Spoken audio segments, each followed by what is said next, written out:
Estados Unidos, para América Latina en general, en el debate que hubo sobre temas internacionales, América Latina lo mencionaron al final, porque en todo caso Mitt Romney dijo, y debiéramos hablar más de América Latina, pero no dijo nada, pero lo único que dijo fue eso. Y dentro de América Latina, Guatemala.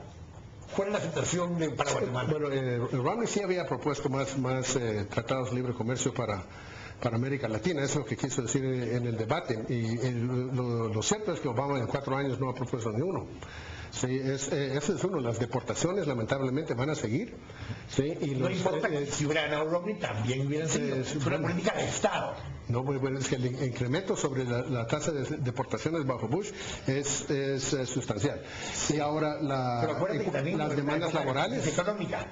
Cuando hay crisis económica es cuando más deportaciones hay normalmente. Sí, bueno, pero entonces por todos los años seguidos. Y creo que va a seguir.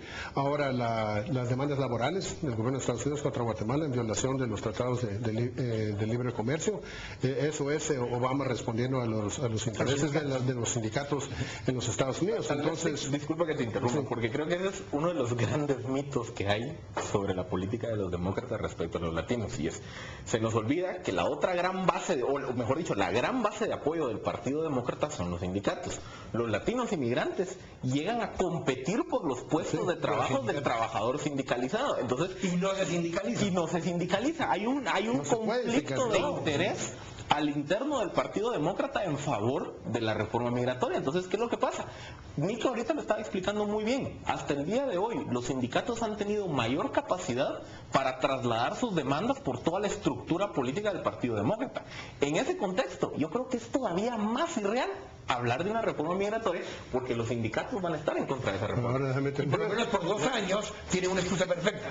Los republicanos en la Cámara de Representantes no nos dejan usar el REMAX. Fue el senador Obama que paró la reforma migratoria de George Bush cuando fue presidente. Y ahora los republicanos más que nunca tienen fuerte interés. Yo creo que es posible que se hace ahí. Es posible porque hay una coincidencia de intereses de los dos partidos. Por lo menos vas a mencionar tanto a los demócratas que van a tener que decir, bueno, ¿le van a entrar o no le van a entrar? Ahora, América Economía, la revista, salió con un artículo de más de 4 años más de lo mismo, que nada va a cambiar, porque Latinoamérica y sobre todo Guatemala no está en el radar del Partido Demócrata ahorita. Lo demostraron en enero cuando mandaron una delegación como de 5º nivel a Guatemala para la toma de decisión. Sí, pero esto es claro, esto ha sido así de mucho tiempo. A mí mi preocupación en el caso de Guatemala va a ser los migrantes guatemaltecos en aquel país, qué tan afectados se van a ver por la situación económica, hasta qué punto van a tener una capacidad de obtener empleos y seguir mandando remesas al país. Y completamente de acuerdo, digamos, con lo que dice Philip, el Partido Demócrata a quienes va a buscar generarles empleados va a ser al trabajador sindicalizado anglosajón blanco. Pero tiene razón también Nick. A los republicanos, si logran ellos presentar o discutir o retomar, hacerse ellos del tema de la reforma migratoria, desde ahí ya están empezando. O sea, no la autodeportación que decía Romney. Desde algo más inteligente. Desde ahí pueden empezar a ganar, a retomar otra vez el voto latino. Hay un tema interesante que surge ahora desde otra perspectiva. El presidente Pérez Molina llamó la atención de Estados Unidos cuando hizo la propuesta de la despenalización de las drogas.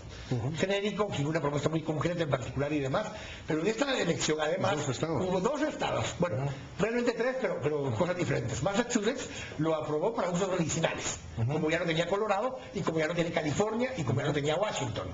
Oregon rechazó legalizar o despenalizar la marihuana para uso recreacional, pero Washington estado y Colorado aprobaron ambas la despenalización a partir de enero del próximo año de la marihuana para usos recreativos en general. Hay un pequeño pero con eso. A nivel de ley federal sigue siendo ilegal la marihuana, solo permitida para usos medicinales. Entonces, por mucho que la opinión pública y los votantes lo aprobaron a nivel estatal, a nivel federal sigue siendo ilegal el consumo, producción de marihuana para usos recreativos. Ahí va a haber un impasse legal, digamos, pero más allá del impasse legal, están ya 2 estados diciendo legalicemos la marihuana. Bueno, es que si eso es bastante cierto. Hay una cosa ahí, un incidente rara.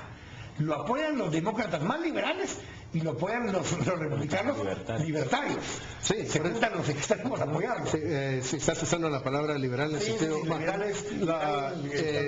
si el partido republicano hubiera sido menos conservador y más libertario en ese tema, de repente gana las elecciones, porque los libertarios están más a favor del relajamiento de las restricciones migratorias y en estos temas sociales también. Otro tema que salió, que tal vez merece otro programa, es la aprobación de matrimonios homosexuales en los estados. Sí, entonces, esos temas sociales ya se empieza a ver que hay ciertos cambios que Estados Unidos no deja de ser. Que no ha reconocido el Partido Republicano tradicional. Sí, pero ahora ya Estados Unidos sigue siendo un país centro-derecha, pero ya está cambiando los temas sociales. ¿Pero qué piensan de eso? El tema de la legalización de las drogas y demás. Hay un asunto aquí, o sea, estamos hablando de legalización de la marihuana. Y si hay un consenso que la marihuana es la droga menos dañina dentro de todo el espectro. Es más dañina el alcohol en todo caso. Y al final de cuentas, el tráfico de drogas que más le afecta a la región centroamericana y a Guatemala no es de marihuana, es de cocaína, anfetaminas, drogas sintéticas y demás. Entonces, ¿qué es lo que sucede? Digamos que ese primer consenso de algunas élites en Estados Unidos y de la población todavía es muy tibio, es muy light. Yo creo que a Estados Unidos le hace falta por lo menos unos 20, 30 años más para que la idea de despenalizar drogas de amplio espectro empiece a calar.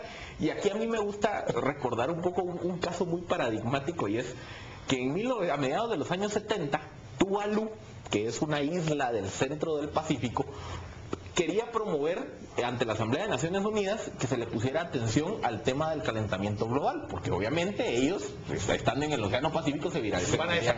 Si crece la marea, creo que son 2 pulgadas, así desaparece la mitad del ¿Qué pasó? Vino Tuvalu, presenta el tema ante la Asamblea General de Naciones Unidas, nadie le puso atención. 20 años después, es que ya cuando las potencias internacionales toman una visión sobre el tema y reconocen la necesidad de abordar el calentamiento global, el tema climático, se firma el protocolo de Kioto. El punto y Estados Unidos no se adhiere. Estados Unidos no se adhiere. Entonces, el primer punto aquí es, hasta que las potencias mundiales no tomen conciencia de buscar alternativas estratégicas al combate de la droga, la propuesta de Guatemala va a seguir cayendo en oídos sordos. Y número 2, no podemos negar que la única política relativamente coherente que ha mantenido Obama respecto a América Latina es mantener el combate al narcotráfico, que tuvo en México su mayor aliado y el que más replicó esa política. Pero en Colombia en su momento, y en Colombia, que sigue siendo un legado de una política desde la época de Bush. Entonces, ¿qué estamos viendo aquí? Para Guatemala vamos a seguir teniendo exactamente la misma dinámica que se ha venido manejando en los últimos años. Vamos a seguir teniendo un gobierno norteamericano presionando por resultados en materia de la guerra contra las drogas. Quizá tal vez los únicos 2 temas en los que pudo, y ahí sí estamos especulando, mejorar la condición para Guatemala si hubiese quedado los republicanos, tanto en Casa Blanca como en el Senado, es en primer lugar la percepción sobre el presidente Pérez Molina. Y es que no podemos negar que los demócratas tienen un poco más de escozor hacia los oficiales o hacia los militares latinoamericanos. Entonces los demócratas siempre van a ver a Otto Pérez primero con el prisma de que es un exoficial que estuvo involucrado en el conflicto armado, y de entrada eso le va a generar cierta animadversión. Y número 2, uno de los temas que Guatemala ha tratado de pelear en los últimos años en el Congreso norteamericano es que se le levante el embargo para la compra de armamento para equipar a las fuerzas de seguridad. Probablemente con un Congreso y un Senado republicano hubiese sido un poco más sencillo empujar ese tema. Con el Congreso dividido, como quedó ahora, yo no veo tampoco que ese tema vaya a caminar. Entonces, la conclusión aquí es, para Guatemala no cambia absolutamente nada. Yo creo que está siendo muy optimista, Philip. Yo creo que cuando decimos los demócratas, estoy pensando en tal vez el joven oficial del Guatemalan Desk en el Departamento de Estado. Nuevamente, no entramos en ese error. En el tema de la política de las drogas, el tema de seguridad va a tener más impacto las decisiones que tome el gobierno de Peña Nieto en México. Por ejemplo, Estados Unidos nuevamente es, como lo dijeron, son 4 años más de lo mismo.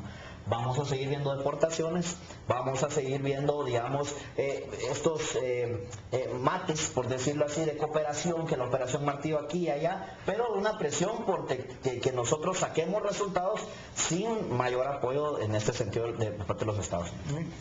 El tema de las Naciones Unidas, yo creo que sí, desde la perspectiva de Estados Unidos, sí, 4 años más es lo mismo, pero estamos dejando fuera la posibilidad de una agencia en política externa por parte de Guatemala.